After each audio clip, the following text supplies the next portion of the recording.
दोस्तों जब आप अपने फ्रेंड्स के हैंडराइटिंग को देखते होंगे तो आपको लगता होगा कि क्या वो बंदा कमाल का लिखता है, मैं इसके जैसा लिख लेता ना तो मजा आ जाता। दोस्तों हम पढ़ाई में खूब मेहनत करते हैं और परीक्षा में भी सारे क्वेश्चंस का आंसर लिख करके आते हैं, लेकिन वही जब एग्जाम का रिजल्ट आता है तो हमें लगता है कि जिस तरह से हम क्वेश्चंस का आंसर लिखे थे उस तरह से मेरा नंबर नहीं आया, जिससे हम लोग अपने आप में नेगेटिव फील करने लगते हैं कि आखिर हमारे साथ ही ऐसा क्यों होता है। लेकिन अगर गौर से ध्यान दिया जाए तो आपको ये पता चलेगा कि हम सभी क्वेश्चंस का आंसर दिए तो हैं, लेकिन जब आपके आंसर को एग्जामिनर पढ़ ही नहीं पाएंगे तो आपको नंबर कैसे दे सकते हैं। यानी कि हम जितना पढ़ते हैं उसका इंप्रेशन बोल कर या बताकर दे सकते हैं, लेकिन वही एग्जाम में हमारे लिखे हुए क्वेश्चंस का आंसर ही हमारे रिजल्ट का आधार बनते हैं। ऐसे में आप जरा सोचिए कि जिस किसी का लिखावट क्लीन और सुंदर है तो उसे ही ज्यादा नंबर मिलने के चांस होते हैं। ऐसे में हमारा रिजल्ट कहीं ना कहीं हमारी हैंडराइटिंग पर निर्भर करती है। इसलिए अगर आपको हैंडराइटिंग सुधारना है और एग्जाम में अच्छा स्कोर करना है तो अब टेंशन लेना छोड़ दो। मैं आपको हैंडराइटिंग सुधारने के कुछ सीक्रेट टिप्स बताने वाला हूँ जिसे आपको फॉलो करना है।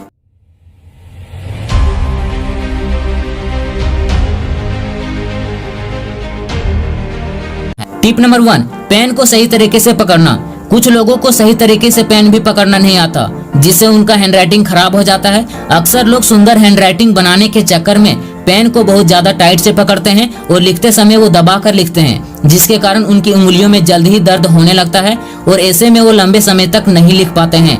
इसलिए आप पेन को ज्यादा टाइट से ना पकड़ें और ज्यादा दबाकर लिखने का प्रयास ना करें। टिप नंबर 2, शब्दों की दूरी पर ध्यान रखें। अगर आपको हैंडराइटिंग अच्छे से सुधारना है तो आपको शब्दों के दूरी पर ध्यान देना होगा। आप लिखते समय शब्दों के बीच बराबर गैपिंग रखें, जिससे उन सभी शब्दों का अर्थ निकले। और आपको लिखते समय ये ध्यान देना है कि शब्दों के बीच ज्यादा गैप नहीं होना चाहिए और ज्यादा कम भी नहीं होना चाहिए, यानी कि शब्दों के बीच बराबर गैप होना चाहिए। टिप नंबर 3, लिखने की स्पीड कम रखना। अक्सर स्टूडेंट एक चीज गलती करते हैं, वो क्या करते हैं कि सिलेबस को जल्दी कंप्लीट करने के लिए वो स्पीड लिखना पसंद करते हैं, जिसके कारण कुछ शब्द ऐसे लिख देते हैं जो पढ़ने में भी समय नहीं आते हैं और इसीलिए उनकी हैंडराइटिंग कभी भी अच्छी नहीं हो पाती है। इसलिए आपको लिखते समय ज्यादा स्पीड से नहीं लिखना है, आपको शुरू में लिखने की स्पीड कम रखनी है।